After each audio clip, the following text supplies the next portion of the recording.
ತುಮಕೂರು ನಗರ ಅಂದರೆ ತಕ್ಷಣಕ್ಕೆ ಕಣ್ಮುಂದೆ ಬರೋದು ಶ್ರೀ ಸಿದ್ಧಗಂಗಾ ಮಠ. ಕಾಯಕ ಯೋಗಿ, ನಡೆದಾಡುವ ದೇವರು ಎಂದು ಹೆಸರು ಗಳಿಸಿರುವ ಶಿವಕುಮಾರ ಸ್ವಾಮೀಜಿಗಳು. ಕಲ್ಪತರುನಾಡು ತುಮಕೂರಿನಲ್ಲೂ ಈಗ ರಾಜಕೀಯ ಗಾಳಿ ಬೀಸ್ತಾ ಇದೆ. ಈ ಬಗ್ಗೆ ಜನ ಏನು ಹೇಳ್ತಾ ಇದ್ದಾರೆ, ಅವರ ನೆಚ್ಚಿನ ನಾಯಕರು ಯಾರು, ಬನ್ನಿ ಕೇಳ್ಕೊಂಡು ಬರೋಣ.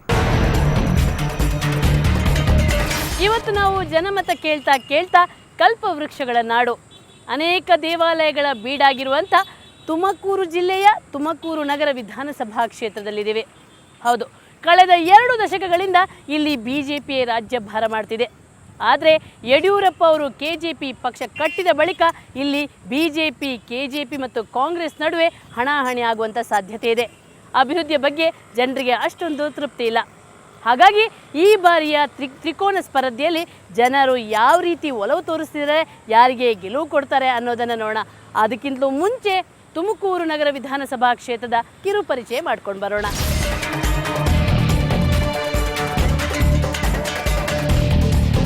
ಸಿದ್ಧಗಂಗಾ ಮಠದಿಂದಲೇ ಜನಪ್ರಿಯವಾಗಿರುವ ಕ್ಷೇತ್ರ ತುಮಕೂರು ನಗರ. ತೆಂಗಿನ ಎಣ್ಣೆ ಗಿರಣಿಗಳು, ವ್ಯಾಪಾರ ವಹಿವಾಟು, ರೈಸ್ ಮಿಲ್ಗಳು, ತುಮಕೂರು ನಗರದಾದ್ಯಂತ ಕಾಣಸಿಗೋದು ಇದೇ ಚಿತ್ರಗಳು.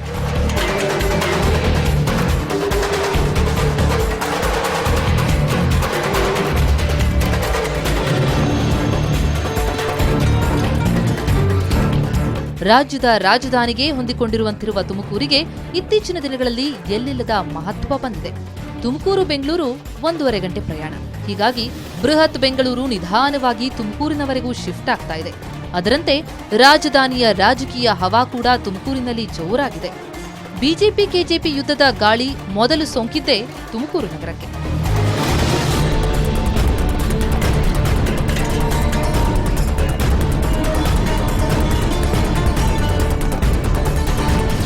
ನಾಲ್ಕು ಬಾರಿನೂ ಈ ಸ್ಥಳೀಯ ಶಾಸಕರು ನಗರ ನಿರ್ಲಕ್ಷ್ಯ ಮಾಡಿದ್ದಾರೆ.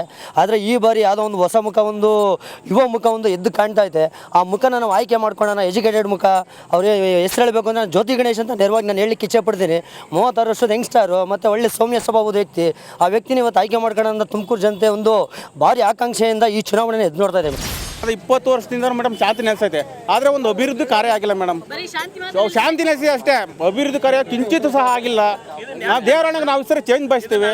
ನಾವು JDS ಆಗಿರ್ಬೋದು, KJP ಆಗಿರ್ಬೋದು, ಇಬ್ಬರನ್ನೊಬ್ರು ಆಯ್ಕೆ ಮಾಡಬೇಕಂತ ತೀರ್ಮಾನ ಮಾಡಿದ್ವಿ ಮೇಡಮ್. ಇಲ್ಲಿ ಏನು ಹೇಳ್ತಾರೆ ಜನಗಳು, 20 ವರ್ಷದ ಏನು ಕಾಮಗಾರಿ ಆಗಿಲ್ಲ ಅದು ಒಪ್ಕೊಳ್ತೀವಿ. 20 ವರ್ಷದ ಕಾಮಗಾರಿಯಲ್ಲಿ ಶಾಂತಿ ಕಾಪಾಡಿದರೆ, ಆದರೆ ಈ ಸತಿ ಒಳ್ಳೆ ಒಬ್ಬ ಎಜುಕೇಟೆಡ್, ಒಬ್ಬ ಡಾಕ್ಟರೇಟ್ ಪರ್ಸನ್ ಆದ ರಫೀಕ್ ಅಹಮದ್ ಅವ್ರಿಗೆ ಈ ಸತಿ ಶಾಸಕರಾಗಿ ಬಂದೇ ಬರ್ತಾರೆ. ಯಾವುದೇ ಕಾರಣಕ್ಕೂ ಕಾಂಗ್ರೆಸ್ ಪಕ್ಷ ಅಧಿಕಾರಕ್ಕೆ ಬಂದೇ ಬರುತ್ತೆ. ಜಾತಿ ಬಲಾಬಲ: ಲಿಂಗಾಯತರು 55,000, ಒಕ್ಕಲಿಗರು 45,000, ಮುಸ್ಲಿಮರು 45,000, ಕುರುಬರು 21,500, ಗೊಲ್ಲರು 20,300, ಇತರೆ ಮತದಾರರು 20,000. ಬಿಜೆಪಿಯ ಭದ್ರಕೋಟೆ ತುಮಕೂರಿನಲ್ಲಿ ಲಿಂಗಾಯತರ ಪ್ರಾಬಲ್ಯ ಹೆಚ್ಚಿದೆ. ನಂತರದ ಸ್ಥಾನದಲ್ಲಿ ಒಕ್ಕಲಿಗರು ಮತ್ತು ಮುಸ್ಲಿಮರಿದ್ದಾರೆ. ಕಳೆದ 20 ವರ್ಷಗಳಿಂದ ಸೊಗಡು ಶಿವಣ್ಣ ಕ್ಷೇತ್ರದ ಅನಭಿಷಕ್ತ ದೊರೆ ಎನಿಸಿಕೊಂಡಿದ್ದಾರೆ. ನಮ್ದ್ರಲ್ಲಿ JDS ಬಂದರೆ ಒಳ್ಳೇದಿದೆ. ಈ ಪಕ್ಷ ತುಮಕೂರಿಗೆ ಲೋಕಲ್ ಯಾವುದು ಕೆಲಸಗಳು ಆಗ್ತಾ ಇಲ್ಲ. ನಮ್ಮದು ಹುಟ್ಟು BJP ಇದ್ವು, ಈಗ KJPಗೆ ಬಂದಿದ್ದೀವಿ. ಯಡಿಯೂರಪ್ಪ ಎಲ್ಲಿರ್ತಾರೋ ಅಲ್ಲಿ ನಾವು. ಸಂಭಾವ್ಯ ಅಭ್ಯರ್ಥಿಗಳು: ಬಿಜೆಪಿ ಸೊಗಡು ಶಿವಣ್ಣ, ಕಾಂಗ್ರೆಸ್ ರಫೀಕ್ ಅಹಮದ್, ನಯಾಜ್ ಅಹಮದ್, JDS ನರಸೇಗೌಡ, KJP ಜ್ಯೋತಿ ಗಣೇಶ್, PSR ಆಶಾ ಕಾಶಿನಾಥ್. ಬಿಜೆಪಿ KJP ತೊಳಲಾಟಕ್ಕೆ ಕೊನೆಗೂ ತೆರೆ ಬಿದ್ದಿದೆ. ಕಳೆದ 20 ವರ್ಷಗಳಿಂದ ಕ್ಷೇತ್ರದಲ್ಲಿ ಪಕ್ಷವನ್ನ ಕಟ್ಟಿ ಬೆಳೆಸಿದ ಸೊಗಡು ಶಿವಣ್ಣ ಅವರನ್ನ ಕಣಕ್ಕಿಳಿಸುವಲ್ಲಿ ಬಿಜೆಪಿ ಯಶಸ್ವಿಯಾಗಿದೆ. ಎಂದಿನಂತೆ ಕಾಂಗ್ರೆಸ್ ಮುಸ್ಲಿಂ ಅಭ್ಯರ್ಥಿಗಳಿಗೆ ಮಣೆ ಹಾಕಲು ಮುಂದಾಗಿದೆ. ಕಾಂಗ್ರೆಸ್ ಪಾಳ್ಯದಿಂದ ರಫೀಕ್ ಅಹಮದ್, ನಯಾಜ್ ಅಹಮದ್ ಹೆಸರು ಕೇಳಿ ಬರ್ತಾ ಇದೆ.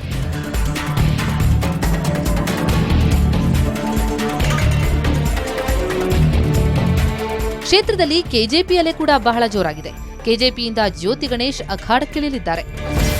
ಅಮ್ಮ ರಫೀಕ್ ಅಹಮದ್ ಈ ಸತಿ ಗೆಲ್ಲಬೇಕು. ಹೋದ ಸತಿ 1949 ಓಟಿಂದ ಸೋತವ್ರೆ. ಭಾಳ ಒಳ್ಳೆ ವ್ಯಕ್ತಿ, ಒಳ್ಳೆ ಎಜುಕೇಟೆಡು. KJP ಯಾಕಾಗಿ? ಅಭಿವೃದ್ಧಿ ಕೆಲಸಕ್ಕಾಗಿ.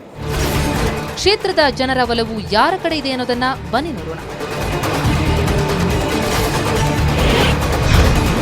ಕ್ಷೇತ್ರ ತುಮಕೂರು. ಯಾವ ಪಕ್ಷ ಗೆಲ್ಲಬೇಕು? ಬಿಜೆಪಿ 3.77%, ಕಾಂಗ್ರೆಸ್ ಶೇಕಡ 33.20%, ಜನತಾದಳ ಶೇಕಡ 44.52, ಕೆಜೆಪಿ 17.35%, ಇತರರು 1.13%. ಬಿಜೆಪಿ ಕೆಜೆಪಿಯಿಂದ ಬೇಸತ್ತ ಜನ ಜೆಡಿಎಸ್ನತ್ತ ಹೆಚ್ಚು ಒಲವು ತೋರಿದ್ದಾರೆ. ಕಾಂಗ್ರೆಸ್ ನಂತರದ ಸ್ಥಾನದಲ್ಲಿದೆ. ಒನ್ಸ್ ಅಗೇನ್ ಸಿಎಂ ರೇಸ್ನಲ್ಲಿ ಕುಮಾರಸ್ವಾಮಿ ಮುಂದಿದ್ದಾರೆ. ಈ ಸಲ ಜನಮತ ಅಚ್ಚರಿ ಫಲಿತಾಂಶಕ್ಕೆ ಸಾಕ್ಷಿಯಾಗಿದೆ. ಹಲವೆಡೆ ಅಚ್ಚರಿ ಅಭ್ಯರ್ಥಿಗಳ ಪರ ಮತದಾರರು ಒಲ್ದಿರೋದು ಕುತೂಹಲಕ್ಕೆ ಕಾರಣವಾಗಿದೆ. ತುಮಕೂರು ನಗರ ವಿಧಾನಸಭಾ ಕ್ಷೇತ್ರ ಈ ಬಾರಿ ಭಾರೀ ಜಿದ್ದಾಜಿದ್ದಿಂದ ಕೂಡಲಿದೆ. ಕೆಜೆಪಿ ಬಿಜೆಪಿ ನಡುವಿನ ಜಗಳದಲ್ಲಿ ಕಾಂಗ್ರೆಸ್ಗೆ ಲಾಭ ಆಗುವಂಥ ಸಾಧ್ಯತೆಗಳೂ ಇವೆ. ಯಾವುದಕ್ಕೂ ತುಮಕೂರು ನಗರ ವಿಧಾನಸಭಾ ಕ್ಷೇತ್ರದಲ್ಲಿ ಶ್ರೀಗಳ ರಕ್ಷೆಯೂ ಬೇಕಾಗತ್ತೆ. ಜನ ಏನು ಹೇಳ್ತಾರೋ ಅದರ ಪ್ರತಿಫಲ ಜನಮಟ್ಟದಲ್ಲಿದೆ. ಜನ ಯಾರಿಗೆ ಓಟ್ ಹಾಕಿದಾರೋ ಅವರ ಹೆಸರು ಪಟ್ಟಿಯಲ್ಲಿದೆ. ಒಟ್ಟಾರೆಯಾಗಿ ಇದು ಜನರ ಅಭಿಮತ. ಅವರು ಹೇಳಿದ್ದಕ್ಕೆ ನಮ್ಮ ವೇದಿಕೆ. ಇಲ್ಲಿ ಅಚ್ಚರಿಯ ಫಲಿತಾಂಶ ಕೂಡ ಬರಬಹುದು. ನಿರೀಕ್ಷೆ ಮಾಡದೇ ಇರುವವರ ಪರ ಕೂಡ ಮತ ಬೀಳುವುದು. ಯಾಕೆಂದರೆ ಇಲ್ಲಿ ಓಟ್ ಹಾಕೋರು ಪ್ರಜ್ಞಾವಂತರು, ಹಣ ಹೆಂಡದ ಸೋಂಕು ಇಲ್ಲದೆ ಇರುವವರು. ಹೀಗಾಗಿ ಇದೊಂಥರ ರಿಯಲ್ ರಿಪೋರ್ಟ್. ಮತ್ತೊಂದಷ್ಟು ಕ್ಷೇತ್ರಗಳೊಂದಿಗೆ ಮತ್ತೆ ನಾಳೆ ಹಾಜರಾಗ್ತೀವಿ. ನೇರ ದಿಟ್ಟ ನಿರಂತರ ಸುದ್ದಿಗಾಗಿ ನೋಡ್ತಾರೆ ಸುವರ್ಣ ನ್ಯೂಸ್.